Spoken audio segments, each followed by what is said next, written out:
Piye Truk kabare Truk? Sampeyan wong kula nuwun. Ya apik-apik wae reng. Rada kaku iki. Kaget tak undang, Kang. Heeh. Lagi ngaso ning Randu Gumbala kok kaya ana Aji Pameling sing ngundang karo aku. Aku sing ngundang. Adikku lanang cah bagus iya. Ngopo? Kang, ngopo? Kowe tresna karo Petruk ora? Petruk ki abdiku. Aku wis bola-bali ngewangi karo Petruk, nek Petruk keson Jombaya aku mesti totoh pati ngewangi karo Petruk. Ning iki kowe arep kelangan karo Petruk, mergane Petruk arep dipateni karo Kurawa. Sing dipandhegani karo satriya jenenge Werkudara. Cangkeme. Iki bapakku kok. Lah iya aku mung ngomongke kok. Kowe nek ngenyek ki ketoke nyerempet ning diel. Ora usah nganggo satriya Jodipati, bapakku ngono wae. Bapakmu diblithuk mbahmu. Sapa? Begawan Durna. Mula terus mentolo arep mateni karo Petruk. Lah iki Petruk tak slametke, Petruk sing tenan iki. Heeh. Tak kon minggat sing ado. Lah terus sing arep digawa bapak Jodipati, mburimu kuwi. Wah, gaweamu apa? Iya. Saka apa iki? Saka petel. Lha kok pinter kowe. Engko nek garing curiga karo aku, cubriya curiga. Heeh, cubriya karo aku. Wis pokoke kowe ora usah omong. Oh iya. Manut aku. Wah, jan setan tenan. Yo ditenono suwe tak kon dadi gareng. Men tak toklek sikile siji. Tak toklek wis meneng wae yo. Ngampet ambekan. Wah, padha nek iki. Wah, iki iso cilaka lho. Aku dadi sampean kok pinter gawe sapa-sapa iki kok wah nyemelangi napa ngono. Buka teng pasar, buka sulapan kali kula. Dite malah akeh. Oh iya werna-werna to Petruk, ora usah dadak sing werna-werna, butuhe kowe kelakon penjangkamu. Nggih. Kakang Antasena, nggih. Kowe wis dadi Petruk. Iya. Engko kowe neng Ngara Ramba. Oh iya.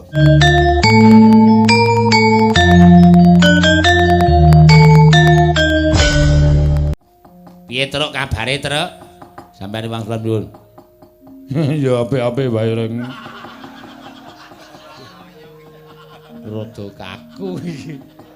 Ning wis ora apa-apa pun pemper. Iya. Ayo padha nembang Sitom Parisana. Napa? Sintom Parisana. Sinom Parijata kok Sintom Parisana. Lah ya jeneng ora apal kok ya reng. Nggih, mboten dados napa wis ben. Pun ngeden kula tak lunga. Petruk kowe mangkat sing ado. Kakang Antasena kowe mangkat kono gara-gara. Iya wisang Ndara Wisanggeni ngestoke dawuh. Ora usah basa lho, kowe basa ting pentalit wong kowe iki asline ora iso basa. Iya ngestoke dawuh. Wis ya Truk aku tak mangkat Truk. Aduh cilaka iki. Lah wagu kaya ngono wis ora apa-apa sing penting aku tetep arep goro-goro. Rewel ngene salah ngono salah. Rewel. Ora usah nembang. Wegah aku. Ngomong terus terang terus pelip. Malah tampa utawa bolam barang ora. Ngono. Petruk mlayu sing adoh. Petruk kedadean saka peteng nek ana wong tekan kene kuwi arep dikapak-kapake manut. Ayo saiki padha ngayahi kewajibaning dhewe-dhewe. Matur nuwun nggih, Den.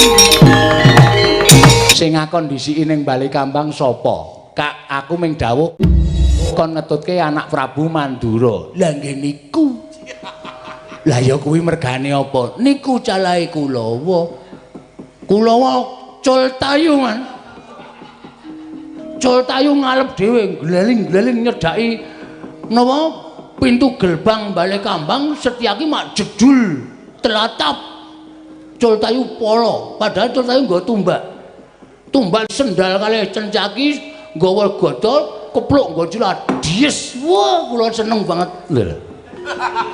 Kowe kok seneng Surtayu iki kakangmu tuh. Kakang kula, ning cengit kok kula. Lah seneng kok dadi kepluk Cencaki. Gletak Kaltomalmo maju. Ajal Sencaki nomor 3. Tunggul ametung. Tunggul ametung jengkulmu mlocot. Harya dulma gati. Alah Kurawa, Kurawa li arep menang iki karo sapa? Karo Setyaki kalah, karo anak-anak Pandhawa kalah. Karo Petruk we kalah. Njur sing dialap apane lho coba. Nek nyandange kaya do apik-apik. Saya nek muni suguhane enak wae. Rebut ducung ora karu-karuan ning nek kon temandang blas ora ana. Lah wong lagi cengkling muni kok wis salah pindho. Jamban muni piye jamban? Jamban muni apa jamban? Nek pancen jamban ora seneng kalih Kulawa kena ngapa jamban ket biyen ngomong kalau Cata Kulawa. Tekan saiki kok betah. Mikir man. Lombongan dhewe dielek-elek. Nek kono diapik-apik sampean niku nun sewu. Mangan blonjone sinuwun Koko Prabu anu Duryudana. Padha karo sampean niku kudu tresna karo Kulawa. Ana jajal sampean niku mung dawuh. Coba kula tak nonton, cengkune niku nek gelut kaya ngapa kula tak ndelok. Nek mung dadi wong ngakon wae teng tlecek man. Nek mung dadi wong kono kae dipateni, kono kae diajal, kono kae pelang, ngono wae iso. Mung pawitan cangkeme. Wong niku iso wae nglakoni, sing nglakoni niku bonyok-bonyok lolo diampet dunekke cak penake dhewe. Nggih, Mbak? Heeh. Wong kok senengane mung ngomong tok nggih, Mbak? Karang wong nglakoni iki angel e. Niku dilungokke. Kula mengokan-okan kok mbok sampean tak tonton saniki kula dadi sampean tenguk-teng iki sampean maju kaya ngapa? Saisane nglakoni. Dewate, pripun? Nek kula pikir-pikir kok bener omongane Durmakadi. Kok bener pripun? Kula dhewe ya gumun. Kula niku sawung karo sampean wis pirang-pirang taun Sobi. Pirang puluh taun, kula kok durung tau ngerti sampean niku gelet karo mungsuhe wong Astina. Kula kok durung tau ngerti sampean niku ngetokke kasantosan guna kaprawiran. Lho nek cara kula isin doleke Durmagati nek cara kula kaya ngoten iku isin. Nek upama kula dadi sampean, kula ajar, kula ulang-ulang Setyaki. Mang tonton, nek kula dikira ora wani perang mang presani.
Ndanging Prawadyabala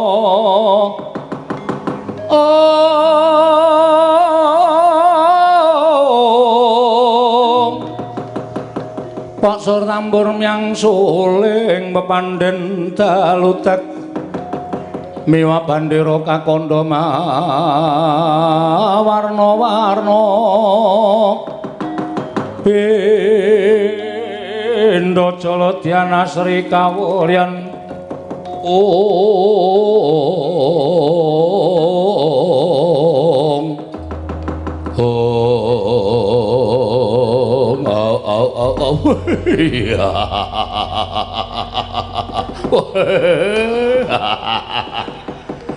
Maningkang putra Banjar Jungut pundur sasana Cemadung dawuh ripun kabare sampeyan ngawi sangganing para sata kula wonten ing pagelaran Jawi Negari Ngastina ingkang putra pundur sasana Cemadung dawuh werta-werti Manseng Kunar metu nglatar numpak dukar kula Dursasana nungsung kabar Manseng Kuni werti medal Jawi numpak Pitmini kula Dursasana nungsung pawarti lho werta-werti man Kang putra pun Dursasana ngaturaken Hermina Kata Hermina Kata iki tegese apa Nun Hermina Kata iki tegese apa Her menika toya mina ulam kata galak sak galak-galake ulam kesrambaing toya tesih galak atur kula man nyadong dawuh man ampun klecam-klecem mendel mawon pamanadyan putra pun Kartomarma kula Cemadung dawuh kula ngaturaken sarpa mandalika sarpa menika ula manda mandilika upas sak mandi-mandi upasing teksaka tesih mandi atur kula marnadyan kula pun Surtayu Cemadung dawuh kula ngaturaken Gandharwa mangsa jalma Gandharwa menika buta mangsa menika mangan jalma menika menungsa sak galak-galake buta mangan menungsa tesih galak atur kula man Saiman kula wacitraksi man kula ngaturaken Tirta Candaka Tirta niku banyu Caca Maria Candaka niku kodhok dados Paman Harya Sengkuni kaya kodhok jengkulmu melacat karo makne cilik kok sembarana lah bat jajane Kang Putra Badil Megati semanten ugi kula Cemadung dawuh kan ada apa Paman Sengkuni mengumpulkan segala para sata Kurawa kepada Kang Putra Cemadung dawuh Paman Alya pun kendel mawon Paman Dirsasana lho kowe ngerti ora pirembugan dina iki mau ngrembug apa ora ditebih nggen kula sowan mila mboten cetha anggen kula nampi pangjanipun Koko Prabu Ngastina kepareng Paman nambah barana ingkang putra ing Banjar Jungut pun Dursasana lho pirembugan dina iki mau mung kepengin ngerti panjenenganing anak Prabu Baladewa ingkang katuran rawuh nang Praja Ngastina merga kowe ngerti to nggih Bratayuda iki wis arep wiwit duta pengawakaning Pandhawa kaping 3 kabeh gagar wigar mula wis katandha Bratayuda bakal dadi mula anak Prabu Ngastina nglumpukke para nalendra-nalendra ingkang padha sarujuk lan kepengin bantu marang anak Prabu Ngastina klebu anak Prabu Baladewa nggih lah terus pengendalipun Koko Prabu pripun pancen anak Prabu Mandura kadangmu sepuh kae pancen wong angel tetep dudurani mula nganti dirembug ngiwa nengen ngalor ngidul ngetan ngulon ora kersa panjenengane paring dawuh lah iki jebul ana bab ingkang bisa gawe jalaran anak Prabu Mandura iki engko katandha bakal mbela karo sapa jalaran apa Pak anak Prabu Ndarawati dina samengko iki Tapanendra iya Tapanendra niku napa tapa turu lho tapa kok turu niku pripun lho nyatane pancen kaya ngono apa kowe ora ngerti critane biyen ana satriya panglebur gangsa kang aran Raden Kumbakarna kuwi pendak dina nglakoni tapa turu mongko le turu ora mung dinan-dinan nanging tekan sasen-sasen Mulana Prabu Ndarawati dina samengko nglakoni tapa turu ning Bali Kambang mongko pawarta alok ing para kawula kabeh para pinter padha nyebutake Brahmana uga paring pangandikan yen to nindraning anak Prabu Ndarawati kuwi bakal katandha lumadining perang Bratayuda lan isa dadi tandha sesuk sapa ingkang bakal unggul jurite. Wah.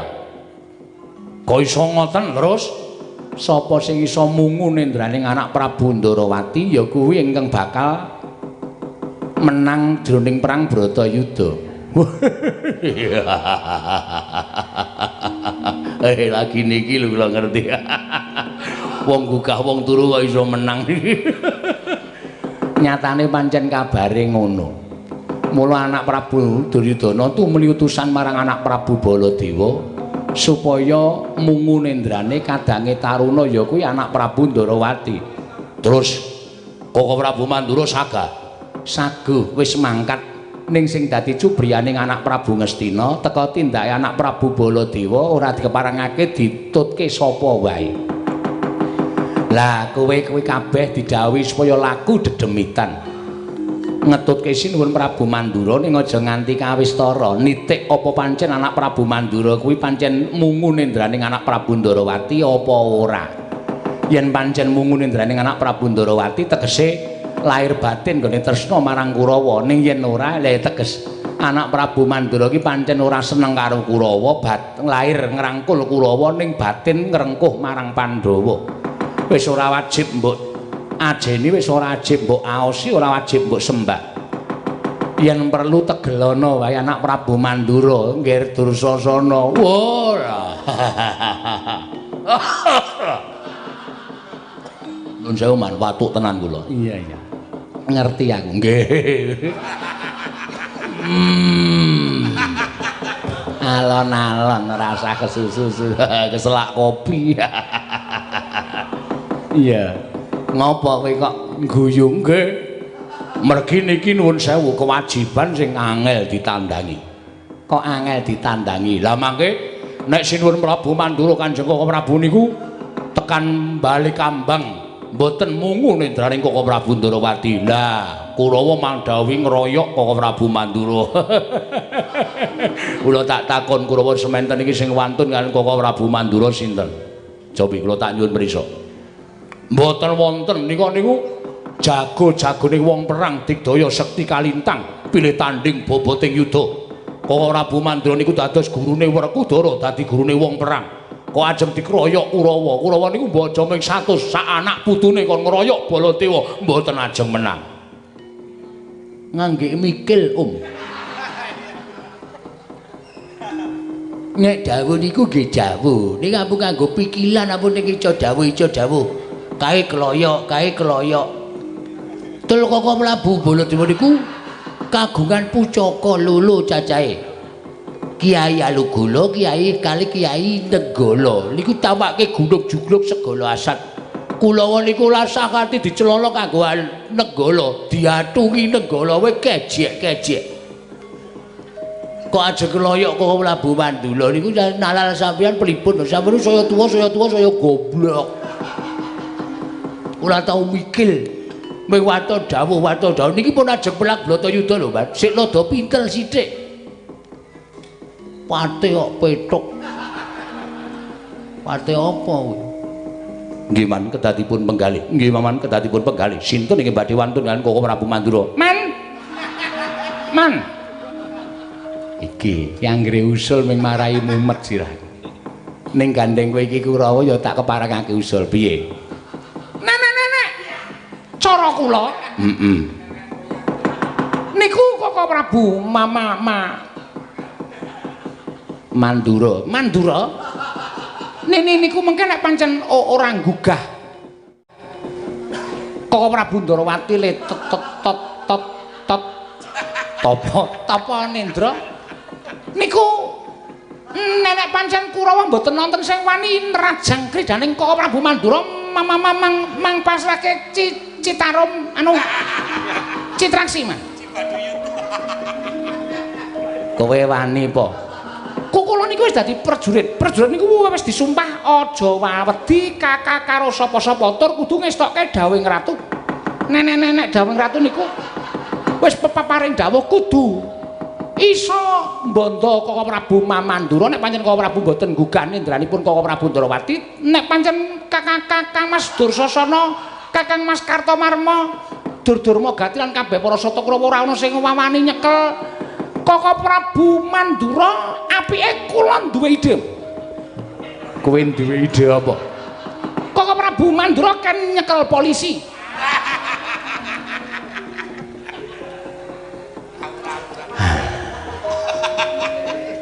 Aku ki le dicangkok jantungku ki merga kowe lho, Dik. Rumangsaku anggere kowe kuwi usul aku ki deg-degan ning ora kok marem atine ning merga terus getun kuwi terus saya suwe saya gembrobos saya gembrobyes. Niniku sing dadi usul kula, lepat atur kula di. Sapa ta nika, Man? Ambo. Didi Agung Papa Pangaksami cecak cekap semanten ayo atur kula ning wonten lepat nyuwun Papa panu kadas kurap gatak jantung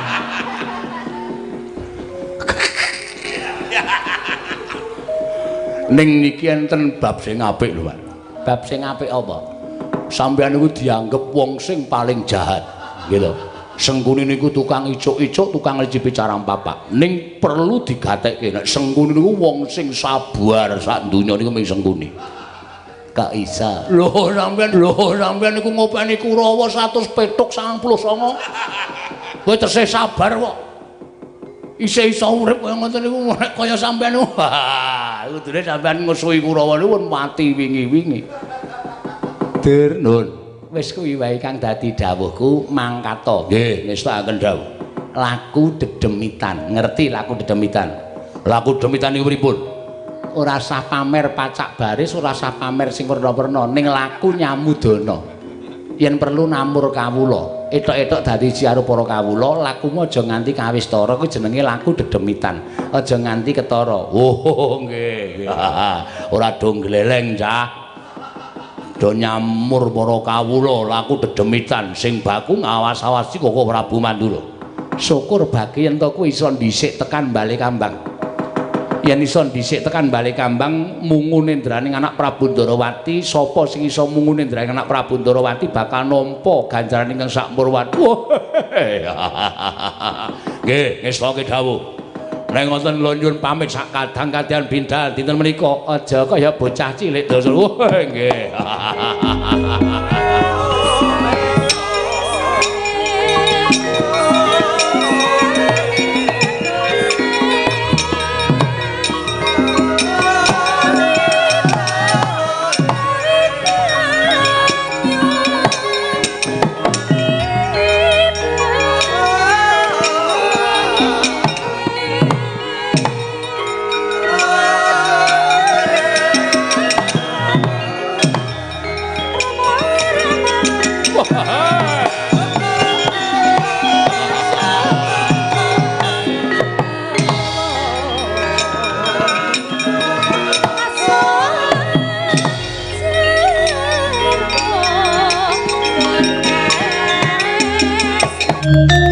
Barengano ora weruh.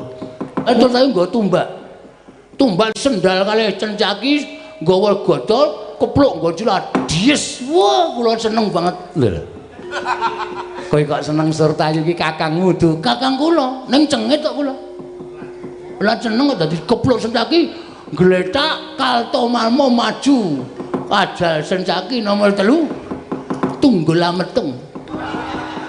Tunggul ametung jengkulmu mlocot. Arya Dulma Gati. Alah Kurawa li arep menang iki karo sapa? Karo Setyaki kalah, karo anak-anak Pandhawa kalah, karo Petruk we kalah. Njur sing dialap apane lho coba. Nek nyandange kaya do apik-apik. Saya nek muni suguhane enak wae. Rebut dujung ora karu-karuan. Ning nek kon temandang blas ora ana. Lah wong lagi cengkling muni kok wis salah pindho.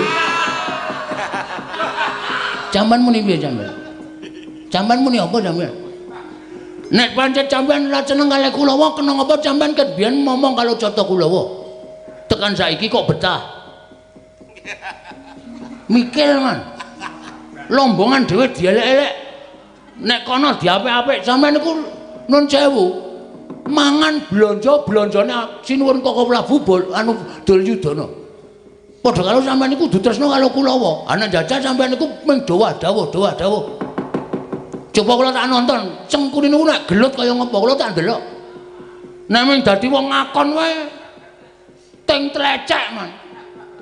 Nek mung dadi wong kono kae dipateni, kono kae diajal, kono kae pelang, ngono wae iso. Mung pawitan cangkeme.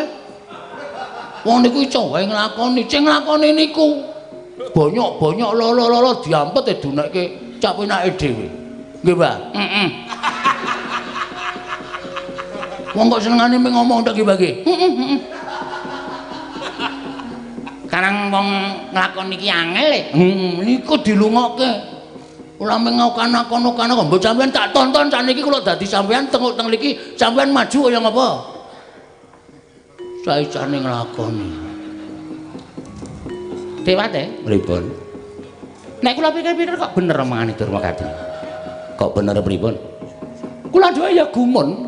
Kula niku sawung karo sampean wis pirang-pirang taun, Jopi. Pirang puluh taun, kula kok durung tau ngerti sampean niku gelet karo mungsuhe wong Astina. Kula kok durung tau ngerti sampean niku ngetokke kasantosan guna kaprawiran.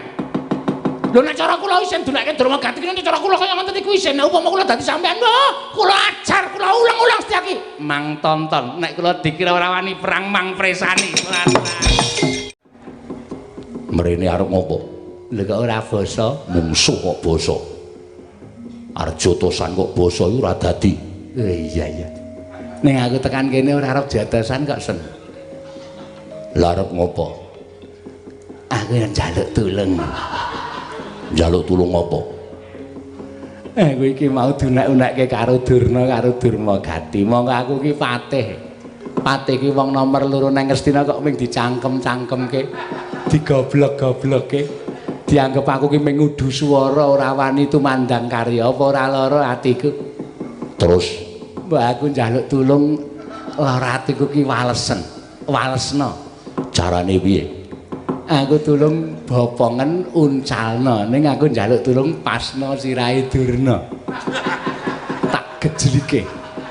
Rumangsaku gak kaya pendhita kok malah ngububi karo anak-anake.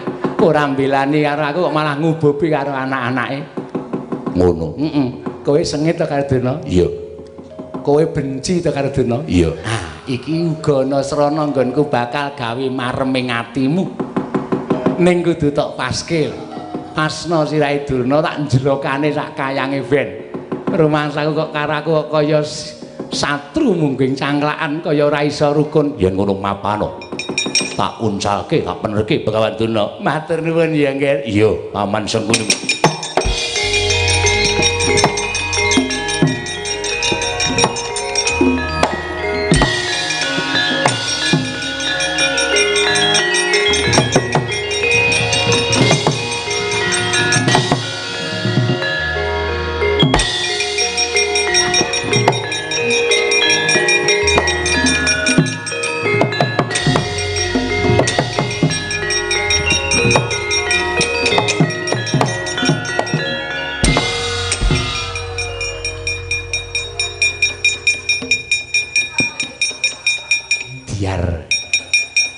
Apa rumah sama aku ora iso balas karo Lorati.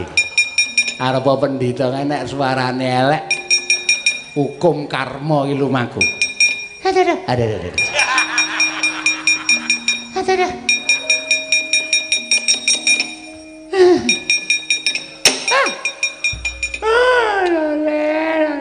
Cek mate. Nggih. Pun perang? Empun.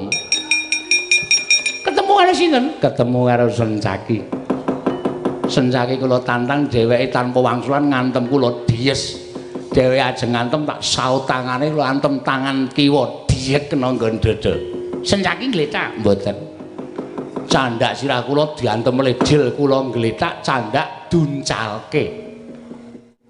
Nuwun sewu, kula wis batin tiba ning Padasuri kok tiba kok mak kledhuk penak.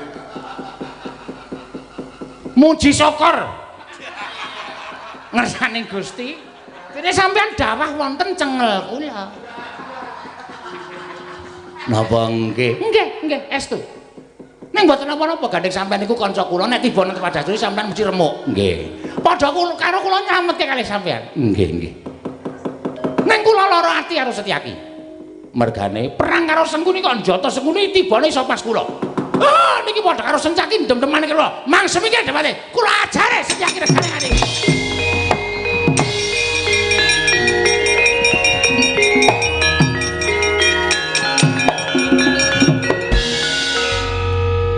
Kok kaya ra penak to ati. Aku ngerti pakarti ning Begawan Durna ya. Sajake tipuku ketahuan. Yes, anggringku kon nguncake Setyaki tiba ning siraku kapak gegere dies sembuh tadi.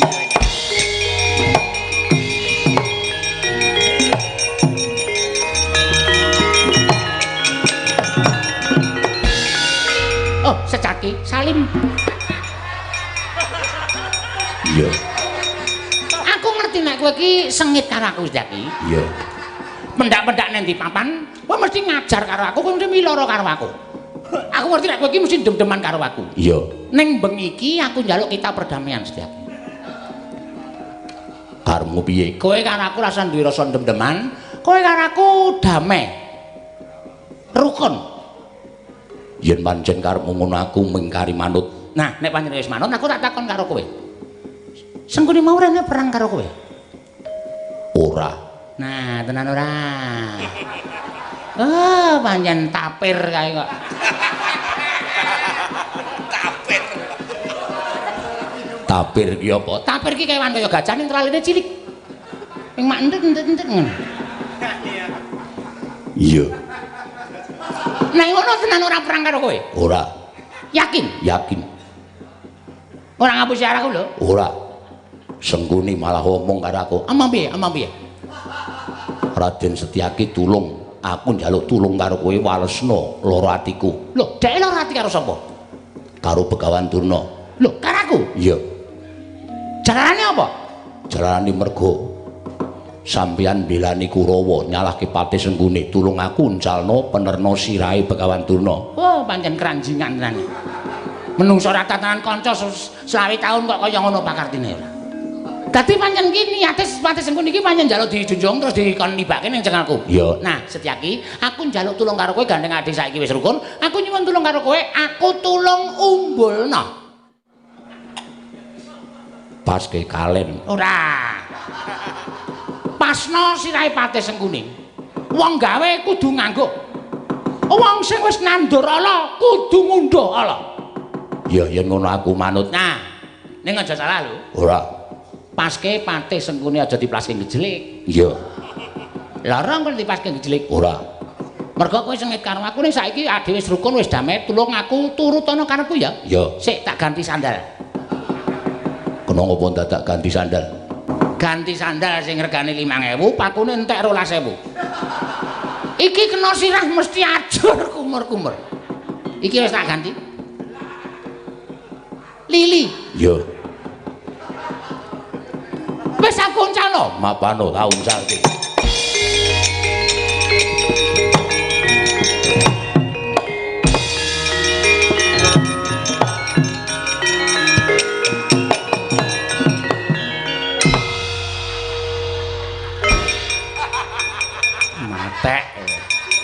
Rumangsaku padake ora ngerti.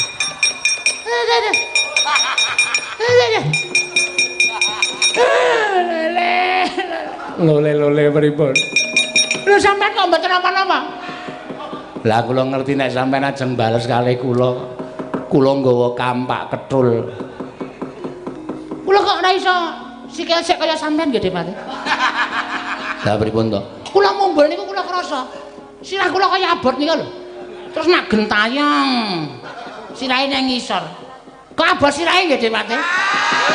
Mboten ngerti kok. Sampeyan iki mau iso sikil-sikil kula sirahe sik.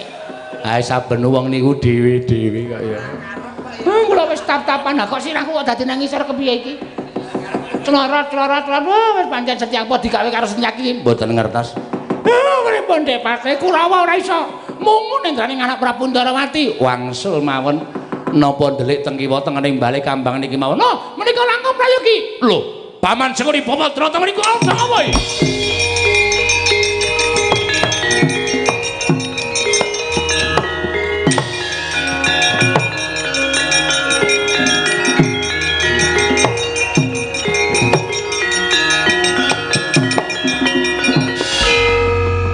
Bodoro.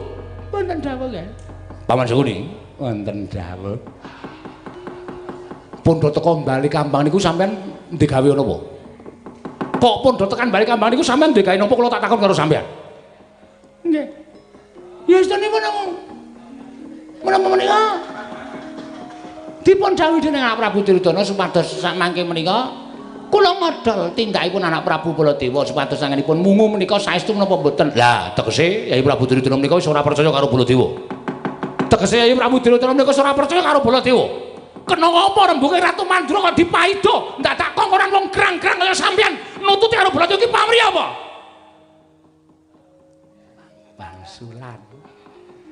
Wangsulan. Kula mboten mangertos, Ger. Kula mboten mangertos kula namung nindakaken kewajiban kemawon. Terus saniki kula tak takon karo sampean. Napa sing mang tindake teng bali kambang? Kula tak takon. Kurawa tekan ngendi Paman mesti gawe kisra. Kurawa nang ndi Paman mesti gawe geger. Napa sing mang pun tindake teng bali kambang kula tak takon. Dek Patih ngertos, Dek Patih sampean mang ngomong.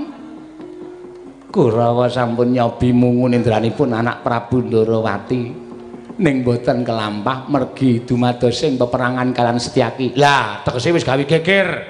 Tegese wis gawe kisra. Kula ora isone karo sampean to. Percaya karo omongane Baladewa, ora usah dadak melu-melu perkara iki. Ora usah dadak nututi Baladewa, ora usah dadak nyatake kesaguhaning Baladewa. Wangsul. Wangsul. Ora nanun-nanun. Wangsul. Wangsul mangke kula dipuntukani anak Prabu Duryudana menawi kula mangke mboten pikantuk damel nggih. Kula nyuwun mahapunten nek didangu sing ngakon Baladewa. Pun bali. Nggih. Pun bali. Nggih. Mang bali sakniki. Kula tak mungu nendhange Prabu Ndarawati ora usah ditunggoni Kurawa. Ora usah ditunggoni sapa-sapa. Mang bali. Gelem bali ora? Ora gelem bali glandangi negara. Kani-kani.